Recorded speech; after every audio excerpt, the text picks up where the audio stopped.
In this video, we're going to discuss Lamar haters are going to have to dig a little bit deeper to find ammunition to come up with why Lamar Jackson is not one of the best in the NFL. And this upcoming season, Lamar may have to be even better than before if the Ravens wish to claim that elusive championship. Doing things the Ravens way may have cost the team and sent this organization on another trajectory. All this and more coming up now.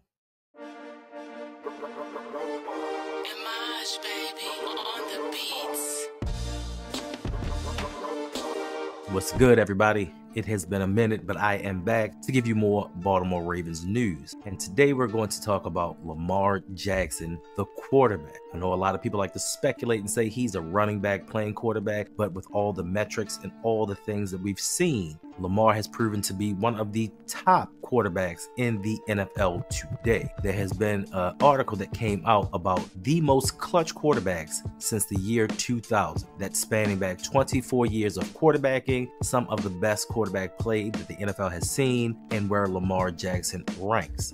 And this ranking entails when a team is trailing with 5 minutes or less to go in a game, which quarterbacks bring their teams back and lead them to victory. And Lamar Jackson came in at number 3. The number of the day you're about to see. The number of the day is 3. 1, 2, 3.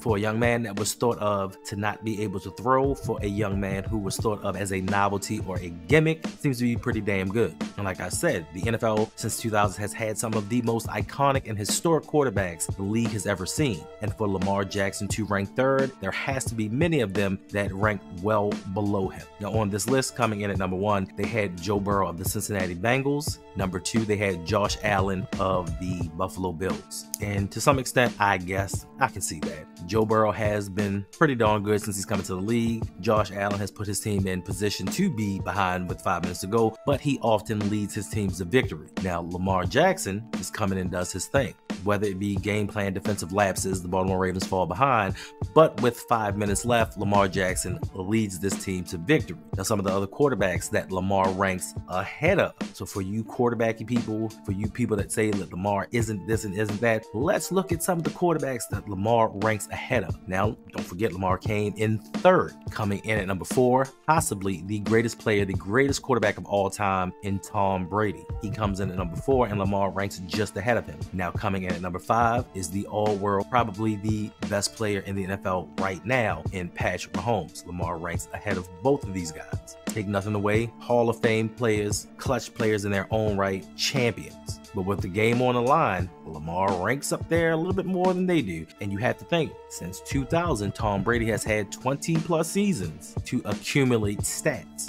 Lamar Jackson's only headed into his 7th year, still comes in at number 3. Patrick Mahomes, 8th year, we expect it. That tells you just how dynamic these quarterbacks are. And for Lamar to even be placed in the same stratosphere as them shows you he is a quarterback. So for all the haters that are going to come in and say these metrics are skewed, something's not right about them, it's hard facts. It's not my opinion. It's not his opinion. It's not her opinion. It's facts. He's a clutch quarterback. And there are going to be people that try to diminish these things. I mean, we've seen throughout the last few months when it comes to deep ball percentage, passing yards per play, like Lamar Jackson ranks at the top of the league, but still people try to deny him his rightful place as one of the best quarterbacks that the league has to offer. And even last season, a lot of people had Dak Prescott the league MVP, or so they thought he was. He came in at number 9. I know that Dak and the Dallas Cowboys have had their playoff failures, but he has done pretty well throughout the regular season, going 12-4 the last 3 years. So Lamar ranks 6 spots ahead of him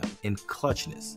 Then at number 16, you have the golden boy, the golden child, the NFL standard in Justin Herbert, the prototypical 6'6", 220-pound QB with a rocket arm. But when it comes to crunch time and winning a game, he is not even in the top 10. I know that passing yards and passing touchdowns, all of these stats may look very pretty. When you open up the app and see that somebody threw for 320 yards and 3 touchdowns, it looks fine and dandy. But did they win the game? Did they even make it to the playoffs? And outside of one season, the Lamar Jackson-led Ravens has missed the playoffs 1 time. Justin Herbert, he's only made it 1 time. And to my surprise, coming in at number 22, you had Aaron Rodgers, one of the all-time greats, probably the most talented quarterback ever, coming in at 22 when it comes to being there in the clutch. So he is 19 spots behind Lamar Jackson. Some consider him the greatest.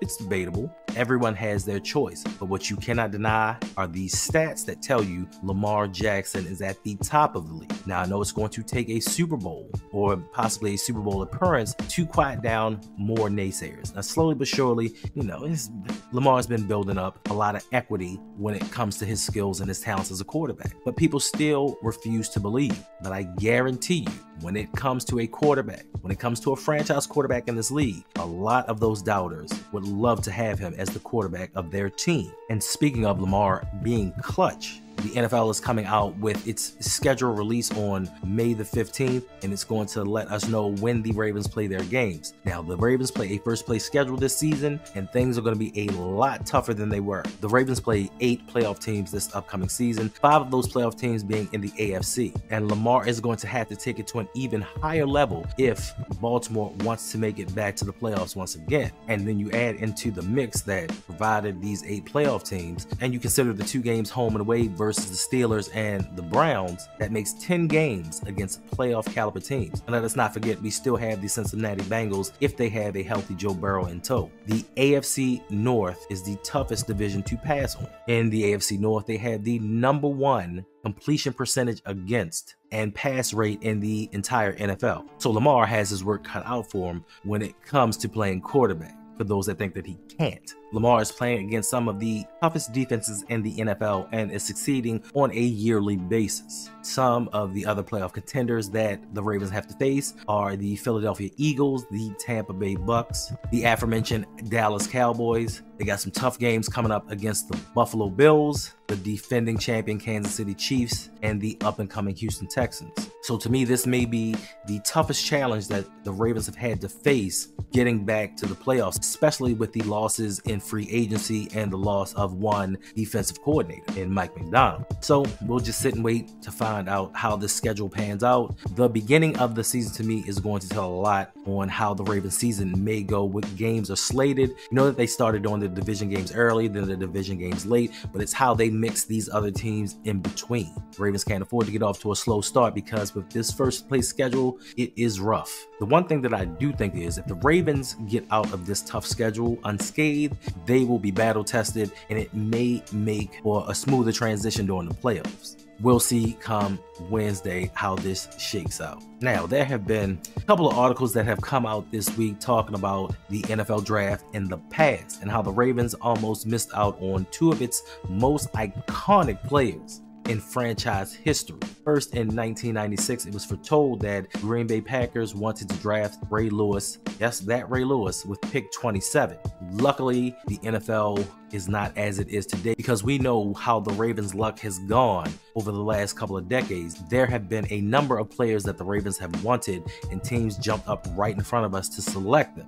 One that really sticks out to me is Dez Bryant. I think that one really hurt us. I think the Ravens thought that they were going to get him, and whoop, up jumps the Cowboys right in front of us and snatches them. So luckily, this didn't happen with Ray Lewis, where the Packers jumped up in front of the Ravens and took possibly, arguably, the Ravens' most iconic player. Then in 2002, the Ravens almost got this one totally wrong. In the article, it stated that Eric DeCosta, yes, your general manager, Eric DeCosta, did not want Ed Reed. He was not sold on him. He was not sold on his speed and didn't think that he was going to become the player that he inevitably became in the NFL. Whether it be luck, whether it be fate, can't tell you. For some reason, player that the Ravens coveted in linebacker Napoleon Harris, who at the time I thought was pretty good, but didn't want him on the Ravens. That was the narrative that offseason, that the Ravens wanted that linebacker. But thankfully, the Raiders swooped in and picked Napoleon Harris. One pick before the Ravens were on the clock. So that forced the Ravens to have to pivot and select Ed Reed with the 24th overall selection. If I'm not mistaken, Napoleon Harris played a few seasons in the NFL, nothing really distinct, nothing to speak about. He was not the player that a lot of people thought that he was coming out of college. Ed Reed went on to become a NFL champion, a Hall of Famer. He's had the most interceptions since the year 2000 and is one of the NFL's all-time greats. So that Ravens wait and see approach, luckily it did not come to bite us in the behind in the past. And I think with this article coming out, going forward, the Ravens front office should look at this and say, this is 2 times with 2 players that led us to 2 championships that we may have missed out on just because we wanted to wait and see. And I think since then that this has happened several times, and this is why we always say, listen, you don't need to draft 13 players. You don't need to draft 11 players. Go up and get the player that you want to draft. Stop waiting around thinking that you're the only team that covers a prospect. And then by the time that it gets to us, it's like, oh, well, the cover's bare. Got to go with what we got to go with. Go get the player that you want. But luckily for us, in 1996 and in 2002, other teams did not take that strategy. Now, the NFL landscape is changing. The way that we view games is changing. Back in my day, you flipped on 23, flipped on channel 2, you flipped on channel 11. This is how you watched your sports. And then throughout time, they started changing things. You went to your ESPNs, you went to your NFL networks, but these were all channels that with most cable packages you could watch for free. So you always had a chance to watch a game. They started to switch it to Nickelodeon, moved over to Prime Video. Peacock even threw in a game there. But right now there is a deal on the table in the works, quite possibly for the second time in the NFL, them playing a Wednesday game. So there are going to be 2 Wednesday games on Christmas Day, which is historic in itself enough, but a lot of people may not be able to watch this game because right now NFL and Netflix are in the works on agreeing on a deal for Netflix to be the provider of these games. My thing is, I'm just afraid that going into the future, if you don't have particular streaming services, you are not going to be able to watch professional sports. TNT, I think, is losing the NBA. The landscape of sports is changing. Now you have to pay to play, which to me is ridiculous. The fans are what makes sports go. Viewing, television deals, this is what keeps these leagues afloat. And if you start taking away the viability, people to watch it on certain platforms, on regular TV, you're going to start to lose your fan base. Because for me personally, I'm not going to get Peacock. I don't care if the Ravens are playing on there exclusively only. I'm not subscribing to Peacock just to watch a couple of football games throughout the year. So NFL, get your ish together, do the right thing, and don't alienate your fan base, because a lot of people can't afford these services just to watch a game that we love, that we used to be able to watch predominantly for free each and every game. Landscape is changing and I don't like it. And last but not least, there have been reports that the Ravens are targeting a player in the last wave of free agency for OTAs start, before training camp start, and that would be safety Justin Simmons. The soon-to-be 31-year-old safety is a 2-time Pro Bowler, 4-time second-team All-Pro. I understand it. I get it. Where are my people out there? Where is the flock that says we got enough safeties? Let's go with what we have. We just drafted a safety in the 7th round, and we picked up one with an undrafted free agent. I don't hear anybody saying, no, we don't need any more safeties. We're good in that position. Bringing in an all-pro like Justin Simmons is going to take snaps away from somebody else. I don't hear people saying these things. This is the problem that a lot of us have, is that when it comes to offensively, you can't bring in competition because it's going to stunt the growth of somebody else. It's going to take snaps away from somebody else. When it comes to a position where we have top 15 safety, we have a $70 million safety. Have a safety that we're trying to groom in some draft picks. We still need to bring in more competition. We still need to bring in more talent defensively on a position that has been devalued. So you're telling me that a team took a person that was selected to 4 All-Pros and said, you know what, even though last season you balled out, even though you've done this franchise a great service, we're going to let you go. And the Ravens are like, ugh, where we sign him? The Ravens love to stock up on positions that are not necessities. Yes, all praise Kyle Hamilton. Yes, Marcus Williams done his thing when he's played. Safety is not going to take this team over the hump, and hopefully they let this position slide. When I say to you guys, let's bring in another guard, oh, we got guys on the roster. We got guys that need to compete. We got the young guys that can do it.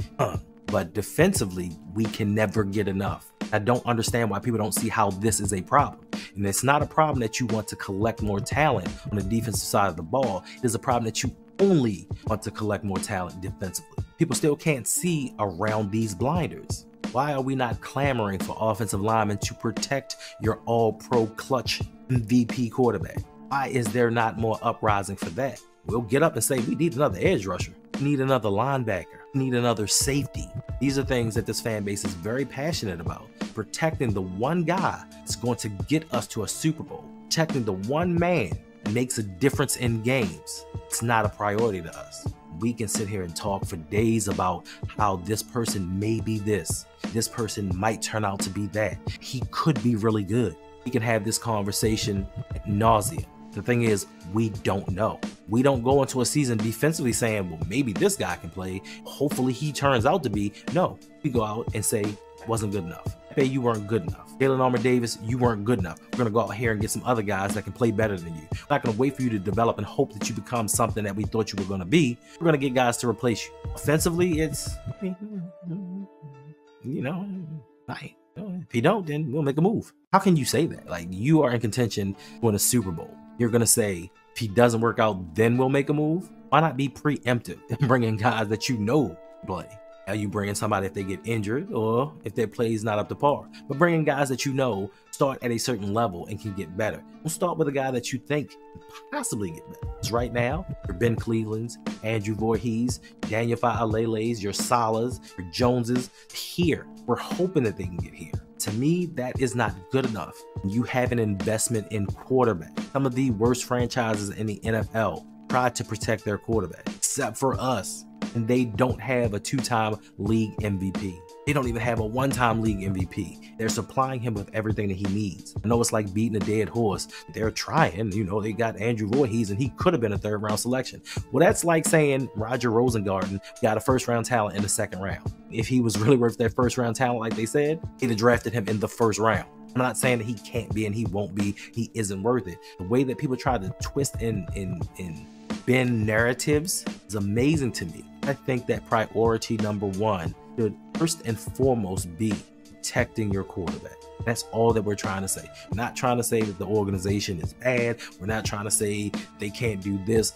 This should be your number 1 priority. Talk a big game. Off season, after the playoff losses, getting these press conferences, and we talk about, well, yeah, we got to do for Lamar. We got to protect Lamar. Got to build around Lamar. We got to get Lamar's input. And then when it comes time for free agency and draft, it's like, we tried. I just didn't make it. Just didn't cut. It just didn't pan out. So stop targeting positions that are secondary to the involvement of the Baltimore Ravens winning a title. This is one of the reasons we have not won a title. This is one of the reasons why the Ravens in the last 5 seasons have had 2 of the best rosters in the entire NFL. Have done smurfly nothing with it. But I always hope for the best. I'm hoping that these young men fulfill the potential that everyone sees in them.